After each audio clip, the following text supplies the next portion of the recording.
말씀 보시겠습니다. 하나님 말씀은 예레미야 1장 1절 말씀부터 3절 말씀까지를 보시겠습니다. 예레미야서 1장, 제가 가진 성경으로 1050페이지, 오늘 새벽부터 계속해서 예레미야 말씀을 살펴보도록 하겠습니다. 예레미야서 1장 1절로 3절 말씀 제가 봉독합니다. 베냐민 땅 아나돗의 제사들 중 힐기야의 아들 예레미야의 말이라. 아몬의 아들 유다 왕 요시야가 다스린 지 13년에 여호와의 말씀이 예레미야에게 임하였고, 요시야의 아들 유다의 왕 여호야김 시대부터 요시야의 아들 유다의 왕 시드기야의 11년 말까지 곧 5월에 예루살렘이 사로잡혀 가기까지 임하니라. 아멘. 우리가 예레미야서를 살펴보고자 하는 그 이유는 우리 살아가는 이 시대가 예레미야 시대와 같기 때문에 그러합니다. 어제 주일 낮에도 말씀을 드렸는데 가장 기본적인 신앙의 문제들을 가지고 논쟁이 벌어지는 모습을 보게 됩니다. 11조를 해야 되느냐 말아야 되느냐, 예배를 비대면으로 드려야 되느냐 대면으로 드려야 되느냐, 이것 가지고 논쟁이 되고, 또 목사의 권위도 무너지게 되고, 만인 제사장인데 그런데 정작 만인 제사장으로서의 노릇은 하지 않게 되는 그런 시대 가운데 있어서 오늘 우리가 어떻게 살아가야 될 것인가, 하나님의 뜻대로 살아가는 것이 무엇인지를 다시 한번 고민해보고 살아가야 되는 거죠. 우리 살아가는 시대가 예레미야 시대 같다라고 한다면, 그러면 하나님은 예레미야와 같은 사명자를 우리 가운데 하나님이 찾으시는 것입니다. 하나님 말씀을 듣고 하나님 말씀대로 이 시대 가운데 살아가는 것, 그래서 하나님의 뜻을 이루며 하나님의 영광을 나타내는 것이 우리에게 주어진 책임이자 그것이 사명이 될 것입니다. 예레미야가 살았던 그 시대에 남유다의 신앙의 대표적인 두 가지 기둥이 있다면, 하나는 다윗에게 허락하신 영원한 언약과 또 예루살렘 성전이죠. 이 두 가지가 남유다 백성들에게 있어 신앙의 기둥이 되는데, 그런데 아이러니하게도 뭐냐면 이 두 가지가 이스라엘을 타락하게 만드는 원인이 되기도 합니다. 왜냐하면 세상을 보면서 하나님을 버리고 우상을 숭배하고 믿음을 버리고 세상을 따라가면서도 이 두 가지는 항상 기억하고 있는 거죠. 하나님께서 다윗에게 약속하셨으니까 우린 망하지 않는다. 오늘날로 표현한다면 이런 얘기야. 난 예수 믿고 구원받았으니까 나는 천국 간다. 또 한 가지, 예루살렘, 하나님의 이름을 두신 예루살렘 성전이 있기 때문에 그곳에 가서 제사하니까 하나님이 우리를 용서해 주실 것이고, 마음이 떠났기 때문에 눈먼 것, 병든 것, 이런 것 드리면서도 난 그래도 제사했으니까, 오늘 동일하게 교회가 있으니까 난 교회 가니까 내 삶은 하나님이 안전하게 지켜주실 것이다. 예레미야가 하는 일이 무엇이냐면 이 두 가지 기둥을 뽑아버리는 거예요. 언약이 중요한 것이 아니라, 성전이 중요한 것이 아니라 정말 하나님을 믿는 그런 삶을 살아가고 있는가? 껍데기 신앙이 아니라 정말 내용이 있는, 알맹이가 있는 그런 알곡과 같은 신앙의 삶을 살아가고 있는가? 이스라엘 백성들에게 그 하나님 말씀을 던지는 거예요. 하나님 원하시는 것은 그런 것이 아니다라고 하는 거죠. 듣기 싫은 메시지를 전하게 될 때에 그 예레미야의 삶이 어떤 삶일까요? 비교하자면 이런 비교가 되는 거예요. 예수님께서 바리새인과 서기관들을 그렇게 책망하시잖아요. 독사의 자식잖아 그러면서. 왜 책망하시는 걸까요? 겉으로는 아무런 문제가 없어요. 겉으로는 누구보다도 열심인데, 그런데 그 속에는 사랑이 없잖아요. 하나님 말씀대로 행한다고 하지만 그런데 그 실제적인 삶의 모습은 하나님이 기뻐하시는 모습이 아니었고, 이것을 예수님께서 책망하게 될 때에 이 바리새인 서기관들로부터 결국은 예수님 십자가에 못 박히게 되는 그런 삶이 예레미야의 삶이다라고 하는 것입니다. 자, 그런데 하나님이 이 예레미야를 부르실 때 오늘 말씀 가운데 보면 1절 말씀에 보면 베냐민 땅 아나돗의 제사장들 중 hil기야의 아들 예레미야의 말이니라. 예레미야의 고향이 어디냐? 베냐민 땅 아나돗이고 거기에 제사장 집안의 아들이 되는 거예요. 제사장 집안의 아들이라고 하는 것은 레위 지파라고 하는 이야기겠죠. 베냐민 땅에 살고 있지만 레위 지파로서의, 그런데 이 아나돗이라고 하는 것이 어디냐면 솔로몬 시대로 이제 거슬러 올라가는, 여러분 잘 기억하셔야 되는, 왜 제가 이 말씀을 드리는가 하면 솔로몬 시대로 올라갔을 때에 다윗의 아들이 누가 왕이 될 거냐, 솔로몬이 왕이 되는데, 근데 그 당시에 제사장 아비아달이 솔로몬 편에 서지 않고 다윗의 또 다른 아들 아도니아 편에 섰어요. 그러니까 어떻게 해요? 솔로몬이 왕이 되니까 이 제사장이 미운 거예요. 자기 편에 서지 않은. 그래서 이 아비아달을 내쫓았어요. 고향으로 돌아가겠어요. 근데 그 고향이 어디냐? 아나돗이 아나돗. 근데 이 아나돗이 어떤 땅이냐라고 한다면, 이 아나돗 그 아비아달이라고 하는 제사장의 그 조상으로 더 올라가면 누구 집안이냐라고 할 때 이 아비아달이 엘리 제사장의 집안 후손이에요. 엘리는 사사시대 악한 제사장이잖아요. 그런데 이 엘리 제사장이 어디서 제사장 노릇하느냐? 실로에서 해서 실로. 실로라고 하는 것은 북이스라엘에게 있어서의 하나님 앞에 제사를 드리게 되는, 말하자면 북이스라엘의 예루살렘 같은 곳이에요. 지금 오늘 저는 예레미야가 아나돗 출신이라고 이야기를 하는데, 왜 아나돗 이야기하느냐? 이 아나돗에 아비아달이 있고 아비아달 그 위로 올라가면 엘리 제사장이 있고, 왜 이런 이야기를 하는가? 실로의 제사장이었던 이 집안의 사람들이 결국은 어떻게 되느냐? 북이스라엘이 망하면서 실로도 함께 망한 거잖아요. 하나님이 지금 예레미야에게 어떤 말씀을 주시는가? 예루살렘 성전 무너진다라고 하는 얘기예요. 예루살렘 성도 망한다라고 하는 얘기예요. 이 메시지를 누구에게 주시는가? 자신의 고향의 뿌리, 그 조상의 뿌리가 실로가 무너졌고 하나님께서 어떻게 심판하신가를 누구보다도 자기 집안의 일들을 통해서, 조상의 뿌리를 통해서 분명하게 알고 있는 이 예레미야가 하나님 말씀을 받는 거예요. 남유다의 사람들은 그래도 다윗 왕조가 무너지겠어? 그래도 예루살렘 성전이 무너지겠어? 하는 생각을 갖고 있지만, 의구심을 갖고 하나님 말씀을 안 믿지만, 하나님 말씀이 예레미야에게 임하실 때 예레미야는 자기 조상의 일들을 통해서 분명하게 아는 거예요.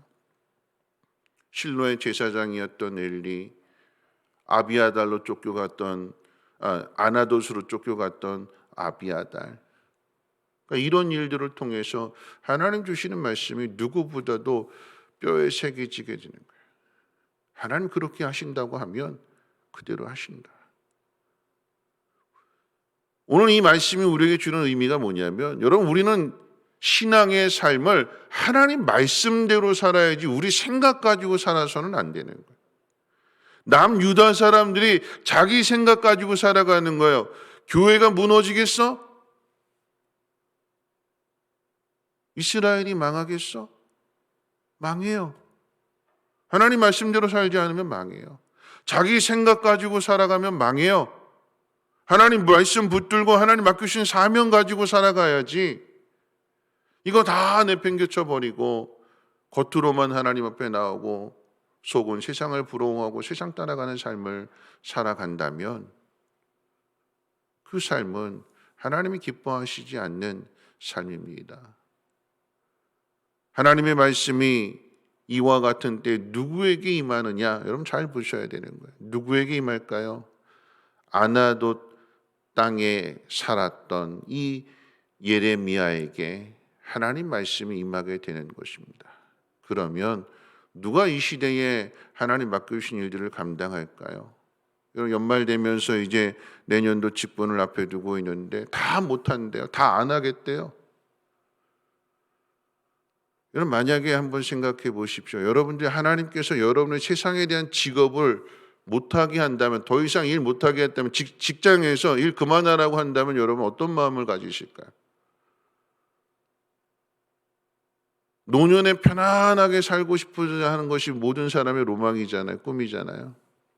근데 정말 노년에 그냥 아무 일도 안 하고 집에서 놀고 집에서 가만히 있고 그게 행복할까요? 아니잖아요. 나이 들어서도 일하고 싶잖아요. 뭔가라도 하고 싶잖아요. 무슨 일이라도. 휴지 줍는 일이라도.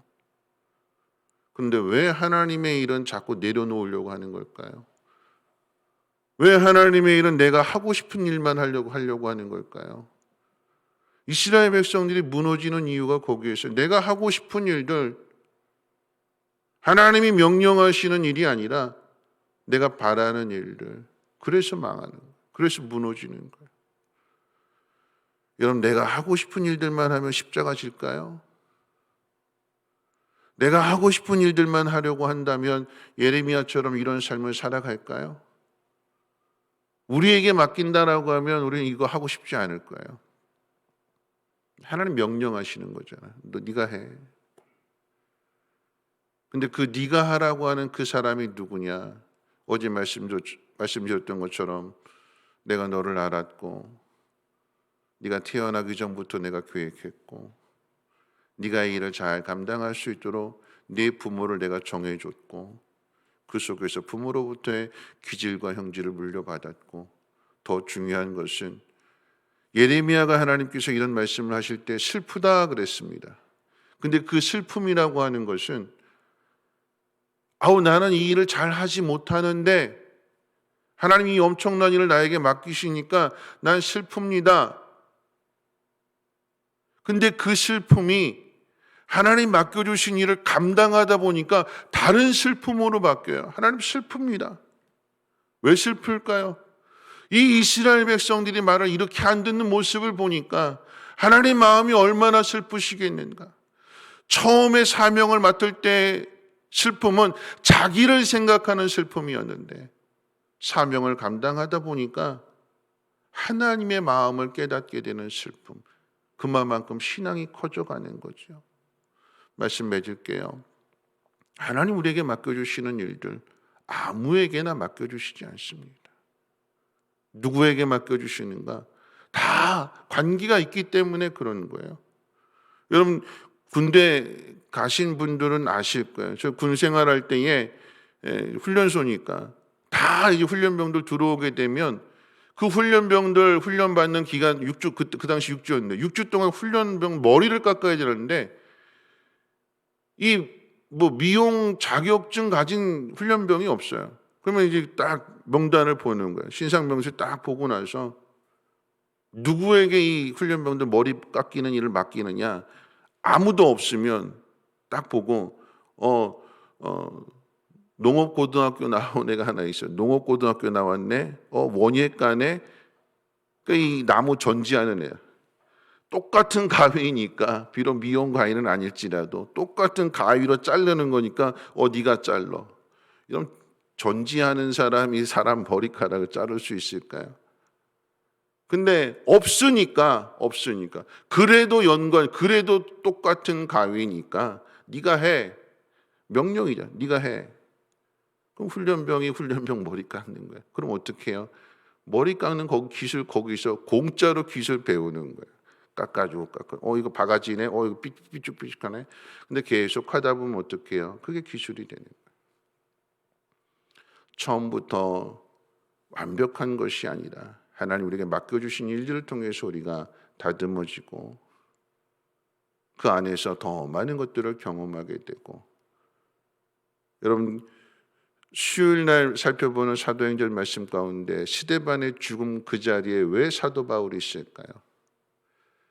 하나님이 그걸 보게 하시는 거예요. 비록 그때는 몰랐는데 나중에 이 사도 바울이 변화돼서 이방인의 사도로 그 사명을 감당하게 될 때에 그가 보았던 일들, 스데반이 어떻게 죽는지를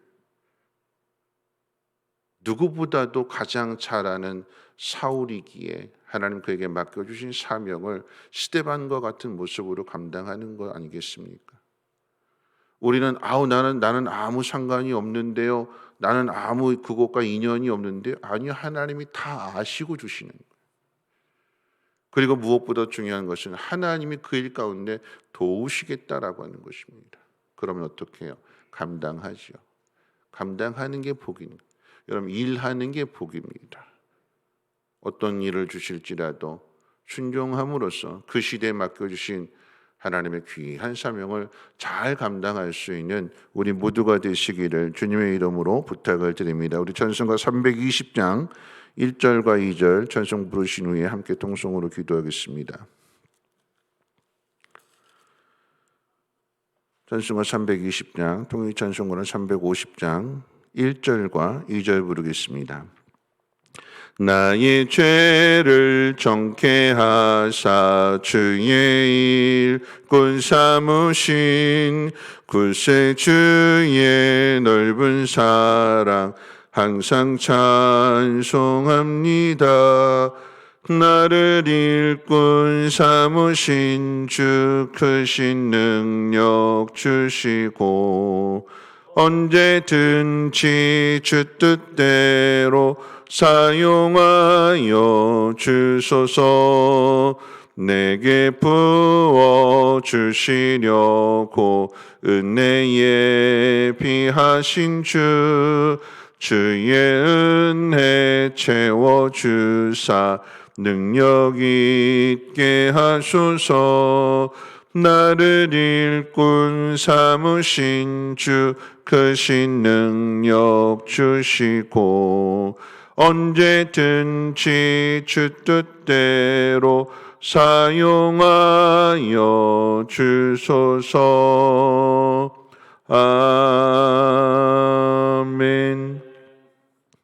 우리 함께 기도하실 때에 오늘 말씀 생각하면서 함께 기도했으면 좋겠습니다. 여러분, 우리는 세상의 일은 나이 들어서도 하려고 합니다. 왜 하려고 하는 걸까요? 일하는 것이 삶에 그리고 건강에 유익이 되기 때문에 그런 거죠. 하물며 하나님이 일이겠습니까? 여러분, 하나님이 일하는 게 복이 있는 거예요. 하나님은 일하는 사람에게 지혜를 주시고 일하는 사람에게 능력을 주시고 마지막 때 그 일을 붙들고 있는 사람이 그 믿음을 붙들고 있는 사람 아니겠습니까?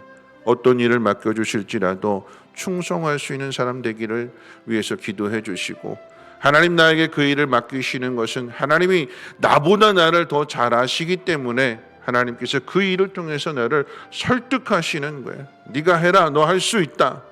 어제 말씀 가운데 예레미야 1장 5절 말씀 붙들고 기도했으면 좋겠습니다. 내가 너를 모태에 짓기 전에 너를 알았고 내가 배에서 나오기 전에 너를 성별하였고 너를 여러 나라의 선지자로 세웠노라. 하나님이 그렇게 하신대요. 그러면 믿고 따라가야 되는 것입니다. 하나님 어떤 일을 맡겨주실지라도 아멘하게 하시고 믿음으로 순종할 수 있는 삶을 살아가게 해달라고 함께 통성으로 하나님 앞에 기도하겠습니다. 거룩하신 하나님, 오늘 이 새벽에도 하나님 깨워주시고 주의 말씀 듣게 해주심을 감사합니다.